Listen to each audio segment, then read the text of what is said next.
As we continue on through this modern gaming era, I keep wondering if live service or games as a service is actually killing the gaming industry more than helping it. Because gaming seems almost like a landscape of where the rich get richer and everyone else is left in the dust. And even with game studios that are widely popular, if you have one bad year, things are not going to go well for a lot of people out there, as in especially with the recent news of Warner Brothers canceling the Wonder Woman game that's been in development hell for the longest time, which is just tragic to see a studio like Monolith get shut down just because of issues with development and just how strict the margins are now when it comes to gaming industry. Even with Warner Bros. Having not one of, the best-selling game of 2023, which was one of the most competitive years ever in gaming. Like, gamers were eating good this year. You can see number one was Hogwarts Legacy. But if you have one bad year where you lose a few $100 million, well, things are not gonna go your way. And this recent info drop from Matt Piscatella over on Blue Sky really showcases some of the major issues going on with the gaming industry and how live service, even though how much we're hating it,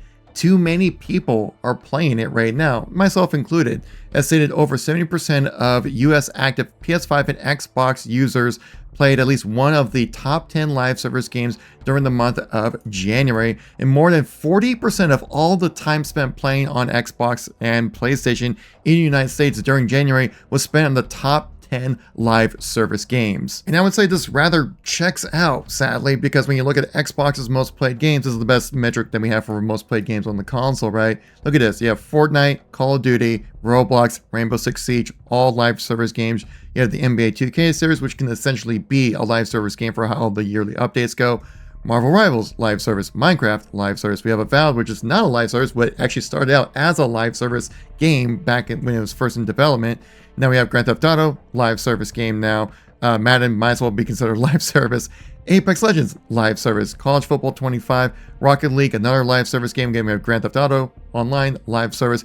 Destiny 2, another live service game. Red Dead Redemption 2, now a lot of people might consider this game just a single player experience, but you forget that it does have a live service multiplayer attached to it as well, and so I consider that one having live service. That's why it's still so popular. Forza Horizon 5, live service. Overwatch 2, which we'll talk about later in this video, some of the wild decisions they're coming up with, also live service. Then we guess, then you got the Football Club game, which again, basically a live service, which is the yearly releases.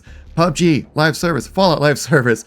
Dead by Daylight, live service. I think you're getting the point, right? That like, this is where people are spending their time to play their games. And the amount of people playing live service has only increased over time. This is why you see so many publishers trying to get that little bit of that juicy dollar from the live service thing. You can see right here when it comes to this page on Wikipedia talking about live service, that the impact that it has on the industry is quite wild. I highlighted this down below in the article, where in 2017, the industry analysis firm Digital River estimated that by 2016, 25% of the revenue of games on personal computers resulted from one form or another of games as a service. Now you have more than 40% of people playing live service games consistently. And Piscatella also points out a very crucial part when it comes to just like the industry as a whole when it comes to video games.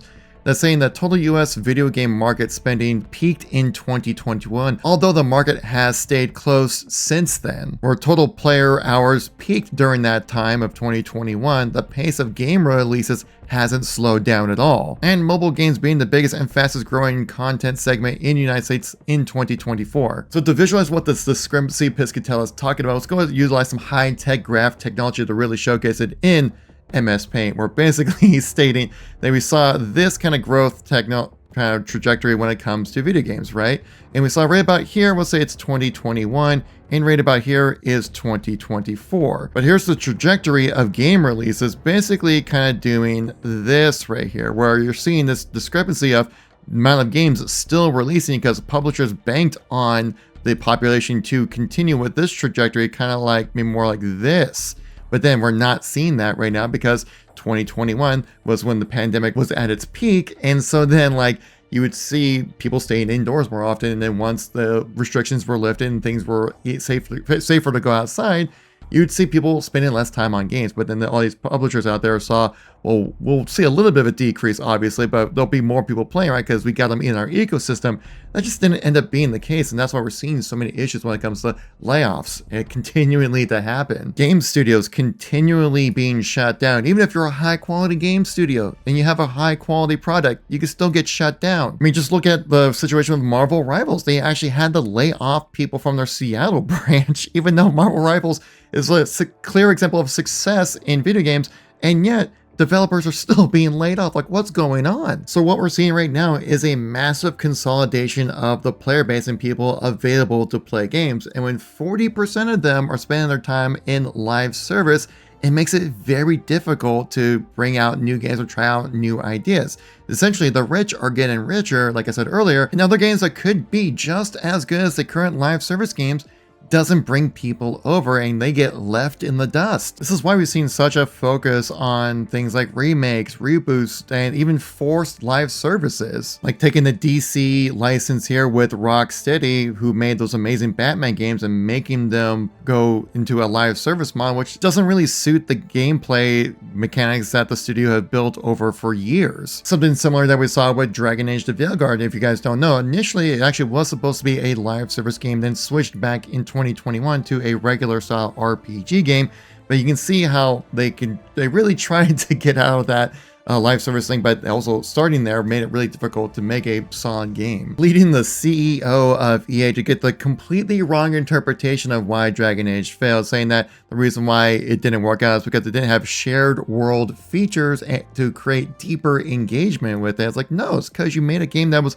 subpar and didn't resonate with the fan base. And I'm sure with the recent news you guys have been keeping up with, you know how thirsty Sony has been when it comes to trying to capture that live service audience. But now you can see with the modern audience, with 40% already established, playing established games, that can be really difficult. This is just like a list of the various canceled Sony games right here. Like, these are ones that were released, and some like Helldivers 2 was a success for them, but also we had like games like Concord, didn't exactly turn out very well. We still have like Marathon in the works, Fair Games coming in the works as well right there. But some of like the forced ones, like I'm kind of talking about, like saying the God of War live service game, which was canceled. They had a Last of Us multiplayer live service experience, Spider-Man live service, and it's like just taking whatever they can and just be like, oh, just make it a live service so it makes more money. And we're seeing this consolidation of really popular IPs, making it so that it's very difficult to create new ideas with these high-end budgets and publishers, as we know recently with the shutdown of the various studios from Warner Brothers, that they said they're going to focus on Harry Potter, Mortal Kombat,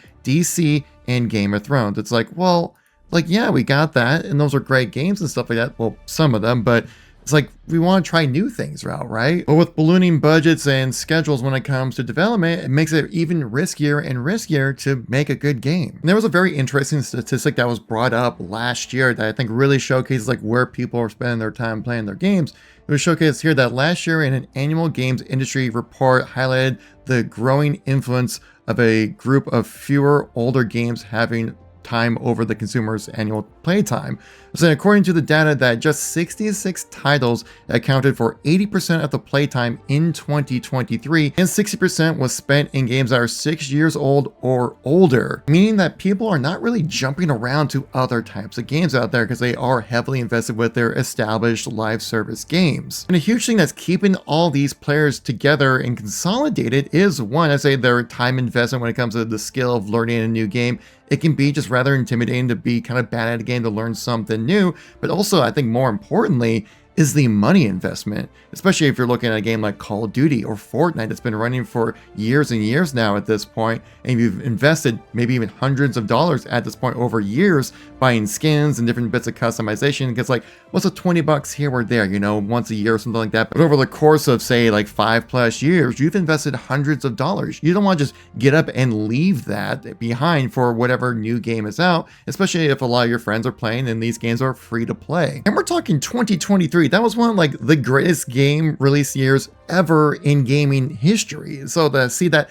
so many people are sticking to their old games really showcases like the grip that these live service games have on their consumers. I mean, they mentioned like say the 5 older games being something like Fortnite, Grand Theft Auto, League of Legends, Minecraft, Roblox. I'm sure you can throw Call of Duty in there as well, counting for 7% of the playtime in 2023. That's just with these few games alone. So with the rising popularity of games as a service and the consolidation of the player base, are we basically... This is the bad place. I would say the future might not look as grim as you may think it could be, because we've actually been through something very similar like this before not too long ago. Because I vividly remember the days of us being caught up within the loot box craze that was happening throughout the 2010s, and it seemed like you couldn't get away from it, and every game was implementing them, getting to the point where it was pay to win, intrusive to the gameplay like it was with Battlefront 2. I don't think it could get much worse than what it was in Call of Duty World War II, where you actually literally could open loot boxes in an open space and have people watch you do it in game. Now, of course, the push away from loot boxes wasn't only just because of people being fatigued with them, but also because there were regulations that were tied to like microtransactions and pay to win mechanics, because they didn't want children gambling within video games, which I would say then led to the birth of game as a services being the main source of income for a lot of games out there. Except for Overwatch, for whatever reason, because they decided to bring back loot boxes in Overwatch 2, which is just like, what decade are we in right now when you're bringing back loot boxes? I even saw this post of this guy getting duplicates in like his first loot box in the game. So it was just like, yeah, man, 2015, we're still there, baby. And I'm sorry, I went down a little bit of a rabbit hole when it comes to the loot boxes in Overwatch 2, because I'm just like, they are really pushing them hard, especially with like this Valentine's Day ad that they put together in game showcasing a loot box. Like, oh, how I missed you so much. And I'm like, yeah, I'm sure a lot of people out there are just desperately missing their loot boxes. But to get back on topic from loot boxes, which is just hilarious to see that's what Overwatch 2 is doing. But I'm saying that like we can look at the data that we're looking at right now, right? Where we talked about earlier in the video, where 60% of people back in 2023 were playing games that were 6 years old or older. 40% of the time spent on consoles is just with live service games only, with 70% of people playing at one of those 10 live service games at some point. Something needs to change. I would say one game that actually might be a good example of the focus on development of games and also the success of them can be tied to how Avowed has been recently performing, and how a studio like Obsidian has actually been doing very well for themselves with their production of games, not getting caught in development hell, not taking 10 years to release a game. Now, despite what you might be seeing online when it comes to everyone talking about Avowed, of course, this is also very YouTube style content where it's like, you gotta find something that gets people's attention, and nothing gets people's attention more than a good amount of drama. Because according to Obsidian, they're happy with how the sales of Avowed have gone so far, because later on you see in this article it says Avowed is topping the bestsellers list on Steam for the opening week. And the reviews for Avowed have been rather good, with PC being around 80, same thing with Xbox, but you can also kind of see the quality of the different types of reviews that we're seeing for Avowed, where it's actually majority of them are being positive reviews or recommended type of scores, not very much hating on or negative scores or anything like that. And the key thing about Avowed that I think really stands out from other kind of big budget games out there, because we've been seeing a large blooming of games as well, where you have like 100+ hour games that can be 200 hours long, where a game like Avowed over here is much more consolidated. I think it was what like a lot of people were going to want to see more of, where, main story take you about 16 hours, main story plus some extras, about 34 hours, a completionist playthrough being 53 hours instead of like 200 hours that we've been seeing recently from a lot of modern games out there. Hi, Kevin from the future here. Funny thing was, after I closed out the Xbox app, my computer completely froze and the recording crashed. So modern gaming. So the point I was trying to get at before I was so rudely interrupted was the fact that when you look at the production of Obsidian here, you see like in 2015, 2016 game release, 2015 game release, 2016, 2018 with Pillars of Eternity 2, Outer Worlds 2, which is a solid-sized RPG game, came out in 2019, Grounded back in 2022, Pentiment that same year. Then you had Avowed come out this year, but you also have Outer Worlds 2. So they found a way to make these engaging games that are very well received by a lot of people, and also at a high quality and quantity. And I would say this also echoes the sentiment I saw from a former Starfield developer saying that players are sick of long games. And I think what he means by that are games that are going to be taking way too long to complete, right? Games that are going to be at least 100 hours, if not 200 hours, which is sometimes fantastic to have like that much content within the game. but it has to be good content as well. And oftentimes you get stuck with fetch quests or things that just might not be the most engaging thing just to pad out game time. So we actually could see a bit of a regression when it comes to these type of games, right? We're not focusing so much on hitting that live service vein and capturing on all that money, because like we showcased earlier, those games are pretty much already taken care for. And for the most part, when it comes to people who play live service games, you might see a more of a resurgence of single player experiences, but they might be a little bit more smaller, a little bit more condensed experiences that we've seen from, like, say, Obsidian, where it doesn't take you forever to complete a game. It's not going to be the game that's going to be capturing everything that you need to do, but more just a fun experience that's going to be good enough to where it can be enjoyable, something you can share with your friends and not take like 200 plus hours to complete like we saw with some previous games, which honestly I would be all for that. I remember back in the 360 and Xbox days where like a RPG game being like 40 hours long was plenty of time to be able to have an enjoyable experience. Nowadays,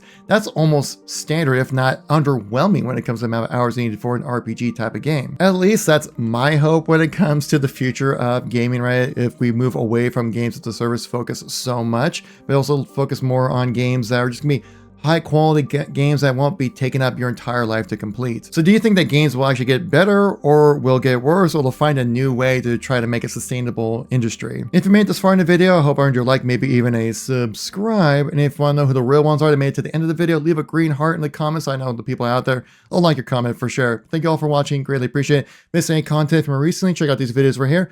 And thank you all for watching. Greatly appreciate it. Peace out.